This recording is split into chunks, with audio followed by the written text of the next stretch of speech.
Olá, seja muito bem-vindo a mais um vídeo aqui do canal. Eu sou Andriele Pedroso, nutricionista, e hoje nós vamos conversar sobre um assunto que eu sou apaixonada, que é a saúde mental e o comportamento alimentar. Qual que é a relação e como que a ansiedade influencia nas nossas escolhas alimentares. Para falar sobre esse assunto, eu tô aqui com um especialista, o Dr. Victor Aguiar. Muito obrigada por ter aceito esse convite. Hoje nós vamos bater um papo aí sobre ansiedade e alimentação. Obrigado pelo convite, eu que agradeço. O Brasil hoje é considerado o país mais ansioso do mundo pela Organização Mundial da Saúde. E qual que é a sua percepção sobre isso? Por que essa ansiedade aumentou tanto nos últimos anos? Será que a tecnologia tem alguma relação com isso? Bom, na verdade, assim, a ansiedade ela é boa. A ansiedade é que nos move para realizar alguma coisa. Por exemplo, se você tem uma viagem legal para fazer e você está esperando finalizar o teu período de trabalho, porque dia tal você vai viajar, isso gera uma ansiedade. Nossa, eu vou viajar, vai ser legal, vai ser bacana. Ou então você está muito afim de realizar um projeto e você fala, nossa, eu estou ansioso para começar esse projeto. Então a ansiedade, ela é uma coisa positiva. A ansiedade é o nosso combustível, a nossa energia, é aquilo que nos motiva, é aquilo que nos move. É uma motivação, né? Exatamente. Porém, nos últimos tempos se relacionou muito a ansiedade como um aspecto negativo, Sim. como um aspecto nocivo. E falando de funcionamento da mente, nós precisamos na mente ter conhecimento. Nosso cérebro ele precisa identificar, ele precisa ter palavras para identificar, né? Sim. Então, normalmente agora hoje em dia se fala, eu tô ruim, eu tô nervoso, eu tô ansioso. Não, todo mundo é ansioso, ou todo mundo pode ficar ansioso. O nosso desafio, Andriele, é canalizar esse movimento, essa energia para uma coisa positiva. Esse é o nosso desafio. Até porque o nosso cérebro, nessa questão de se sentir seguro e de ter conhecimento, ele vai criar projeções. Sim. Então, quando eu não tenho uma informação a respeito do que vai acontecer, eu não tenho certeza, eu não tenho essa informação, a nossa mente busca informações. E ela vai buscar informações em ações anteriores. Sim.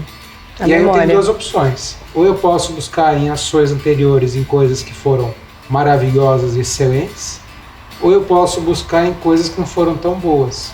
Sim. E dessa forma fazer a projeção no futuro. Então eu posso ter sempre um estímulo de ansiedade positiva ou negativa.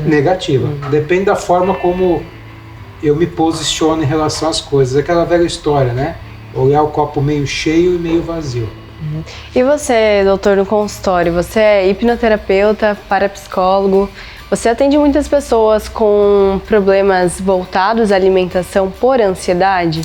Sem dúvida.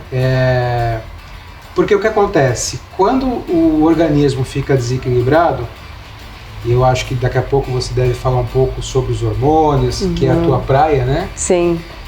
Quando o organismo fica desequilibrado, automaticamente esse desequilíbrio, né, que causa uma quebra da homeostase, né? Homeostase. Esse desequilíbrio força com que o cérebro busque o equilíbrio novamente. E qual é a maneira mais rápida de você trazer prazer para o teu organismo? Alimentação. É alimentação. Com certeza.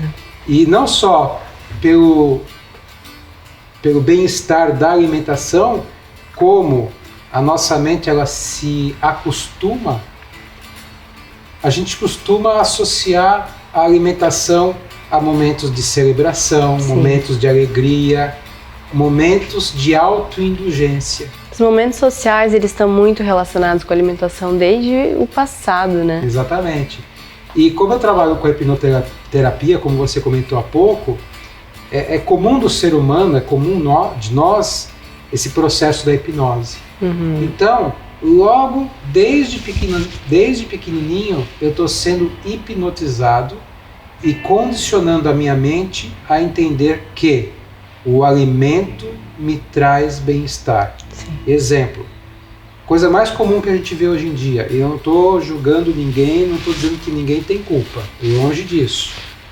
Se a gente erra é porque quer fazer o melhor por vezes.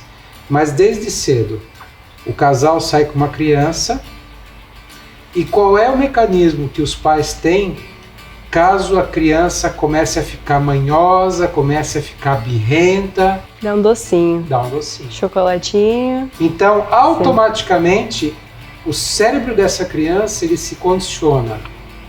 É uma coisa ruim, é uma coisa negativa, estou precisando de um retorno, estou precisando... Exatamente. E vem o alimento. E isso vai para a vida toda. E é muito interessante citar isso porque o nosso comportamento alimentar, dessa famosa compulsão por doces, muitas pessoas falam que tem muito desejo por doce.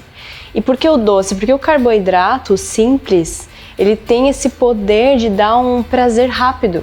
Então, às vezes a pessoa está passando por algum problema emocional, está num término de relacionamento, está passando por problemas na família, e ela precisa buscar um refúgio, alguma coisa que vai dar um prazer para ela. Então, por isso que muitas vezes a pessoa está com dificuldade em seguir um plano alimentar, está com dificuldade em largar algum vício alimentar. Eu tenho muito desejo por doce, por chocolate o tempo todo. Às vezes, se ela se ocupar com alguma outra coisa, uma atividade física, por exemplo, que a atividade física é maravilhosa para melhorar o grau de ansiedade, porque ela libera tanto serotonina quanto a dopamina, que são dois hormônios que vão contribuir com essa sensação de prazer e bem-estar. O reequilíbrio, né? Exatamente, então ela não vai buscar na alimentação esse prazer que está faltando em outras áreas. Exatamente. Tentando preencher um buraco, um sentimento que ela não tem.